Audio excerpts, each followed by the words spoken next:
Hello, my name is Kirioth, and it's time for the last New Model Monday, which is a shame, because I've actually quite enjoyed this.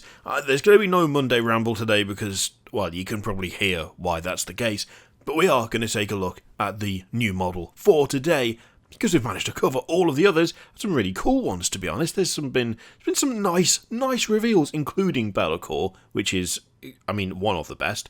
Although I say that, the others, we had Crits the Rat Prince, as they say, Lady Annika, Be'lakor, and the Redemptionist. Now, of those four, I would put the Rat Prince, Lady Annika, and Be'lakor all up there as being equally fun and cool to me. So, they've not done too bad.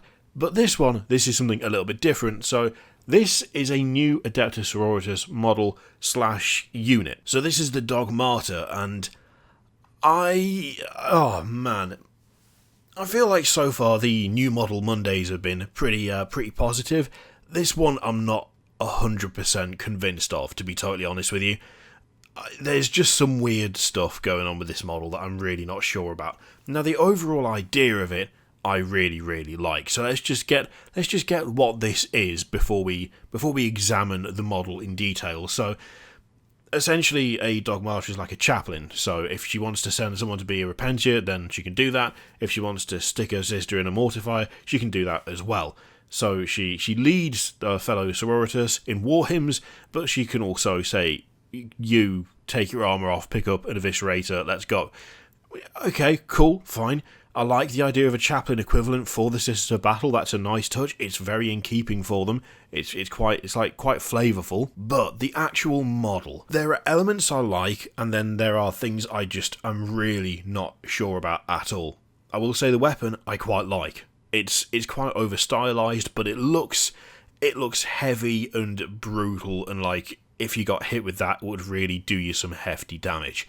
I quite like the head as well, actually. There is a bit of a scowl going on. There's a bit of a pout, which is weird. The hair is okay. I think overall the head is one of the better ones for the Sisters of Battle. It's a little more clear than some of them. Actually, maybe that's not fair. Maybe not better, but more to my liking. The candles on top of the holder thing on the power pack there, I like that. I quite like the way that the armour around the shoulders extends all the way around to the front of the chest. On your standard Sisters of Battle, that section, they're not joined, the shoulders are separate. That's a nice distinction, even though it does mean that she is, of course, slightly less manoeuvrable in terms of her arms because of that. I think if that cloak wasn't so... if that robe wasn't so big, didn't cover so much of the model, I would like it more. To me, this is where this starts to fall apart, and I start to really struggle. The robed Sisters of Battle look cool. They look really good. It's a really nice part of their army, which obviously would suit a chaplain equivalent really well. But the robe extending down to the edges of the gloves just makes her look kind of shapeless from the front. It all just makes this mass of cloth. It doesn't look defined. It doesn't look particularly threatening, and due to the fact that you've got no real distinction of any detail on around the chest, the torso, around the top of the arms, around the top of the shoulders, you have this really weird chunky silhouette that looks almost Christmas tree-esque. You take away the weapon, and you've got a triangle with another triangle on top with another triangle on top. It just doesn't do it for me. I think it is largely because of that robe covering up the armour.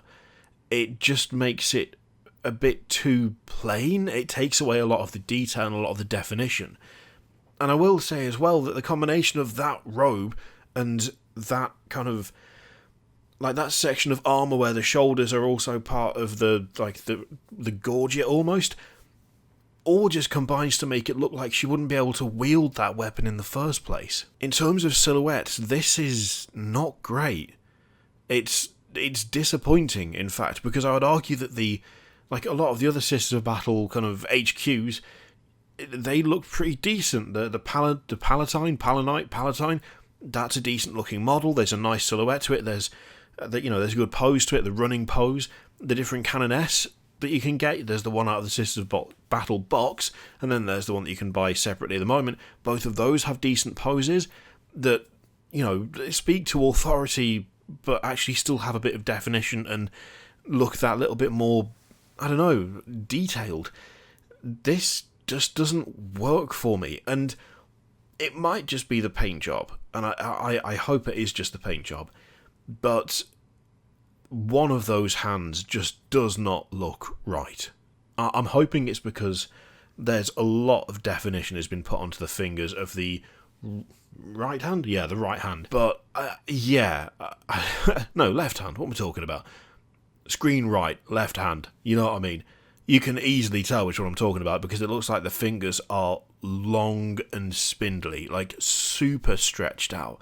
Maybe it's the angle of the photograph, I'm not sure, but they look like Jack Skellington fingers, to be totally honest with you, and that is very distracting. Maybe in another colour scheme it wouldn't be that severe. Maybe it's because the recesses have been shaded, really quite dark in comparison to the rest of it, but it stands out, and not necessarily in a good way. It's just a bit of a miss for me, to be honest. I really like the idea of it, I love the concept of it, but the actual execution just doesn't quite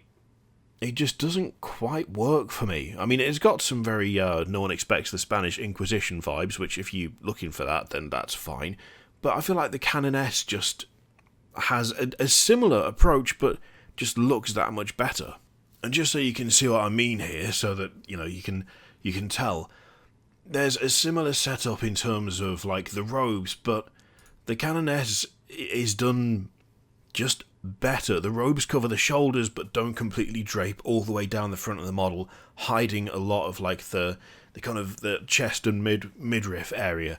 Yes, there is cloth on those sections, but it doesn't just look like curtains have been draped on her. There's just more definition going on. It also means that, like, looking front on, there's more interest, there's more detail, the definition is better, the silhouette is better because the pose is more active. That's quite static, but it's not just static, it also just feels like a series of shapes put together as opposed to a model with like dynamic cloth and stuff. It's just not doing it for me. It's just not doing it for me, this. Which is a real shame, because the rest of the ones we've looked at have been really good. Things like the back of this I quite like. You've got those like the kind of manacle handcuff things. That's a nice detail. The book hanging down the back again is quite a nice detail. And I do like the candles on the top of the power pack, or the fleur-de-lis there on the other hand. But overall, it's just not.